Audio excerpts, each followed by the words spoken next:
Well, we are now joined by the President, Institute of Productivity and Business Innovative Management, Remy Dairo. Good morning to you and thank you for joining us on the show. Good morning, Remy. Nice to see you. Yes. As a Nigerian, really seeing your fellow countrymen telling harrowing tales of their Libyan journey, how does it make you feel about the government? It's a very, very bad, for the country, for African country, slavery. Africans, it's a backward story. I would have thought maybe it's in the Western world or maybe advanced world, but it shows how degraded our citizens are before they decided to take that path. I want us to go back to the root, because sometimes we look at this news from the outside newspaper and then propaganda here and there. But the question, why did they leave at the first place? The economy of the country is not, it's not good enough. Of course, that is not an excuse. But I mean, you get to a point where people are seeking for what next? I'm alive. I'm getting older, and I'm looking. What else could I do in my life? Now, some even sold all that they have because they think there's something greener up there. Out there, and so that means there's something they want to offer. So, if you go outside the country, you see that there are many Nigerians who are hardworking, who have something upstairs, but graduates. Graduates, yes. But the environment here is choky.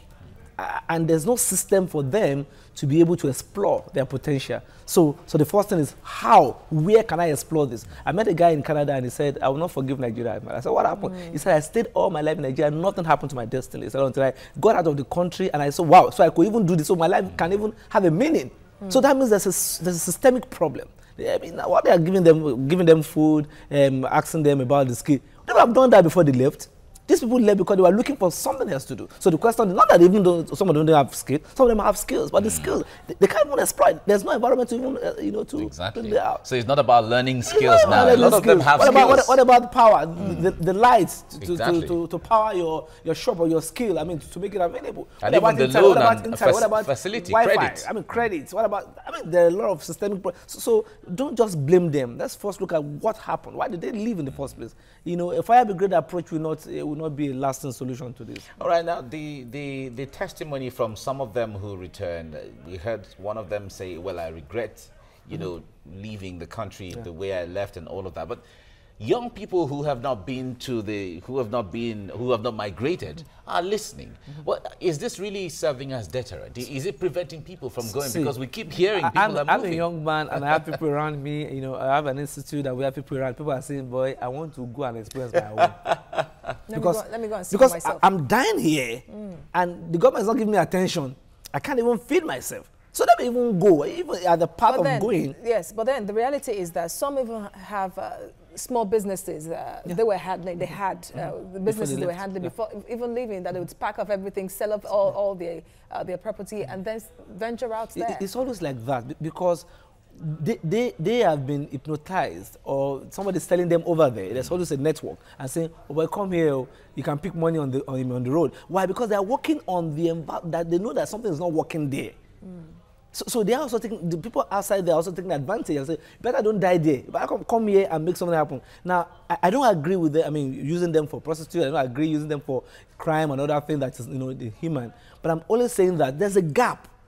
If the system is working, I know that I can predict. Now, another thing is, if you travel abroad, you can predict. You can say, okay, when I wake up, I do this, I get this. I make this. I make this. Then if I save this, I can get this. Can do 2-3 jobs. I can do 2-3 jobs. Here, there's not even one job to do. But one of my younger one, went to, open university, tried to, and after, I'm done.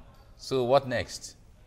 And I felt bad because I encouraged, I don't just be a school start holder. Try, if you can't go to university, get open university, get after that, I'm done. This is a certificate. So there's a systemic problem. I agree we need to bring them back. I agree we need to repatriate them. We need to give them skill. But the question is, after the skill in the camp, what next? And talking about what next, really, what you just said brought to mind one of the stories that on the front pages of papers yesterday. That's the statement attributed to Governor of Oyo State, Abiola Ajimobi, that he washed dead bodies abroad to put himself through school, meaning that like you said, you can really plan and then help yourself out. Well, so people in the system, in the country, they traveled out. Our leaders have traveled out. They see how things are over there, but then they are here. Once they are here, it's like something changes there. Or is that a problem, really? It's wickedness. Because, you know, when we travel, I mean, I've been out of the country so many times. Immediately we travel out of the country, we adjust ourselves. We try to, you know, because we know the system. Immediately we land either of the airports in Nigeria, we just like, well, boy, let me just find my way here. Because we know that there's no system working here. The whole place is heated up, you are feeling hot, you want to find your way. But immediately you leave the country, you know there's a system working. Therefore, the governor can say that and say, well, yeah, I watch cops, so I watch dead body, because the system, because if you watch, no matter how bad it is, if you can do this, you will get this. If you save this, you will get this. And if you stay so long, you will get A, B, C. In fact, there are some other countries that will give you welfare. They will give you social, funds for staying around. Some of the countries, you give back in that country, they give you some tippets and all that for being a foreigner. But even in your own country, it's bad. All right. From the reports we got, some of the returnees in Edo State, when they got to Edo State, the government gave them 1,000 naira to go back to their various states and all of that. And they rejected and saying, we can't, what will 1,000 do for me? How embarrassing would that be? I watched the news and I felt bad. Now, some of them are saying, the hotel you put, there's no light, there's no water. Some were even told to evacuate for the next set. Yes, I mean, that was yesterday. You are told to evacuate and said the new ones are coming. So the old ones, please, so yeah, find your way. Oh, that is not human. They would have, I would have died where I was coming from than to be humanized or to be badly treated in my own country. And then they said they would give them 1,000, see them eating like prisoners and all that. Oh, that is horrible. It's not good. But I think this show should be more about the solution. Exactly. Because I don't want us to just keep complaining. I mean, this is the truth is we know it's bad. Coming back. So the question is, can government create a system that works? Because there are millions of unemployed youths already on ground that they are not taken care of. I was about to say that. It's a time bomb. They will still find their way. Either they find their way out or they find something to do within to be able to express their potential. The Special Assistant to the President, Abike Dabiri, in that report, if you listen to what she said that there are numbers for them to call, for those that want to learn new skills. Yes, like we said earlier, they learned skills before traveling abroad, but now, and you just said that there are no opportunities here. So would you encourage them really to stoop at least to conquer, call those lines, learn new skills, and then maybe because that's another question we've not asked the government, if they're going to provide capital for these people to start off their trades? You see, a lot of things are wrong. The education system, right from the foundation, is wrong. Therefore, when you graduate, there's no hope for you because the things you learned in school might not be appropriate in the workplace. So now we are saying, come and learn a new skill. Some of the skills they are talking about are the old skills, are not the latest skills of the 21st century.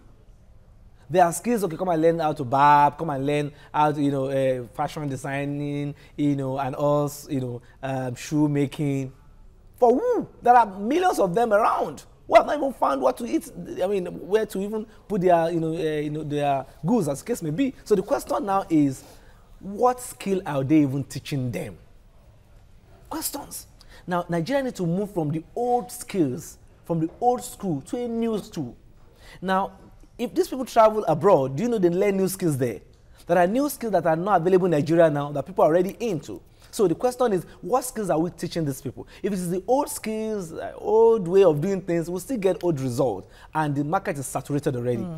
Because I know there are some banks that give money to entrepreneur or starters, and they give them the money. At the end of the day, the money disappears. Because why? Because the environment is choky, because it's the still old skill in the old system with old people, and they are tired of it. And then you just kind of... All right, we hear that those who have returned have been profiled differently. How important, or what importance is that profiling at the case? Now, in a country where data works, profiling will help us to track and say, okay, where were these people when they were, where were they before? We can even track that. Before they left, now they are with us, they have been trained, now they have been supported, funded, established, I'm talking about process now. And see, after 2 years, after 1 year, can we check? Can we see the progress report? But I tell you, my brother, immediately they release them there. That's the end of that report. You already said something earlier about giving them some of them 1,000 naira. 1,000 naira, find your way. But how about the area of security? Because there are also fears that in Libya, you can't write off the possibility of the fact that some of them could have been radicalized. Radicalized, exactly. You know, another thing I also speak, I did a course in UK called workplace psychology, and I did some courses in life coaching and you know, productivity coaching and all that. You know, bringing people back into a new environment, they need to be radicalized, as the case may be. They need some psychological reorientation, much more than the skill. They've learned some things. Some of them have been in the prison. Some of them have learned some new things. So, okay, this is how to do this, and when I get back to Nigeria, I will try it out. Now they need to have a new software, you know, and then we need to deactivate or, you know, or remove the old software they had in coming to the country. I hope you understand what I'm saying, because they could be a problem to the society. Even their experiences alone. I mean, and you know, now they are tough skinned now. They are tough. They are ready. I've gone out there. I've gone through the desert, and I survived. Come back to Nigeria. I can. You know what? Those profiling and the data that I need to know to even follow up on them, I mean, to know what's going on with them. But I'm afraid we will follow up. Now, the option the government has been exploring really is this year now to diversify the economy is agriculture, and of course we know that it has potentials of employing a lot of people. But then we are not even hearing the government saying that, okay, why not just let these people go into agriculture, let us train them, let us employ them, because the value chain alone can employ thousands of people. I'm happy you said value chain. You know, when government talk about agriculture, they talk about, oh, let's get the land, put them there, let's get workers, let's get the fruit. What about the transportation? What about the market demand?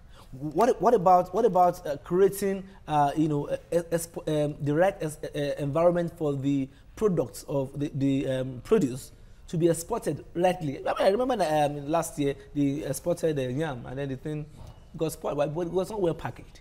Do you know, I don't want to mention some shops here in Nigeria. Do you know some of the fruit we eat were, you know, imported from South Africa? Because we're well packaged. Here, you get your tomatoes in the basket, push it down to the south, put it down, everybody are taking it. Things are still in their crude form. So if you can't talk about agriculture and still talk about the old ways of doing things, it will not move the industry ahead. Okay. Remy Dairo, we have to leave you here now. Thank you so much. Remy Dairo, you're the President, Institute of Productivity and Business Innovation Management. Thank you so much for coming.